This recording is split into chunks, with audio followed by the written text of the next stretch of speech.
Hello বন্ধুরা, আশা করি তোমরা সবাই ভালো আছো এবং সুস্থ আছো। আজকে তোমাদের কাছে অ্যানিমেটেড সিসির পরবর্তী টুলস নিয়ে এসেছি।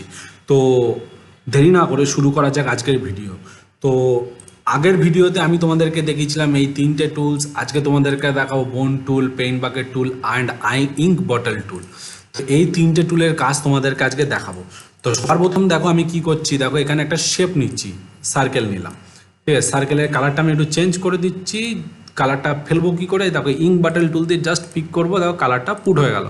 এবার আমি কী করবো, সাবজেক্টটাকে মানে সার্কেলটাকে সিলেক্ট করলাম, মডিফাইতে গেলাম, কনভার্ট টু সিম্বলে গেলাম, যার শর্টকাট হচ্ছে আমাদের F8, আর এখানে গ্রাফিক্স আছে, জাস্ট ওকে করে দিলাম। এবার আমি কি করছি দেখো, অল্ট প্রেস করে কপি করতে পারি বা কন্ট্রোল সি প্রেস করে কন্ট্রোল ভি প্রেস করলেও পেস্ট হয়ে যায়। তো আমি অল্ট প্রেস করেই কাজ করছি, দেখতে পাচ্ছ। তো আমি কি করব, এবার এই টুলটার নাম হচ্ছে বোন টুল। বোন টুল কী করছে দেখো, বোন মানে হচ্ছে হাড়। তো হাড় কী করছে তার একটার সাথে একটা কানেক্ট করছে, দেখতে পাচ্ছ, এই যে কানেক্ট করছে, খুব সুন্দরভাবে কানেক্ট হয়ে গেল।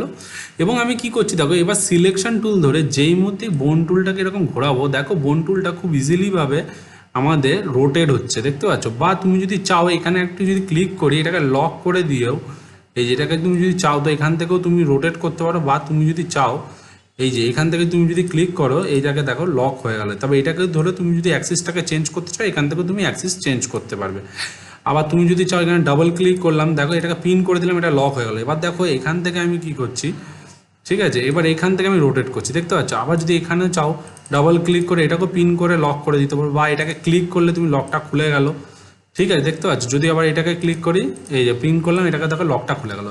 তো আশা করি বোন টুলটা তোমরা বুঝতে পেরেছো। এবার আমি কি করছি, কন্ট্রোল বি প্রেস করে সব কটাকে ব্রেক করে দিলাম। এবং আমি কি করব, এই যে পেইন্ট বাকেট টুল আছে, পেইন্ট বাকেট টুল দিয়ে একটা করে অবজেক্টের মধ্যে কালার দেবো। মনে করে এই কালারটা দেবো, তাহলে দেখো ডিরেক্টলি কালার পড়ছে, দেখতে পাচ্ছ পেইন্ট টুলে।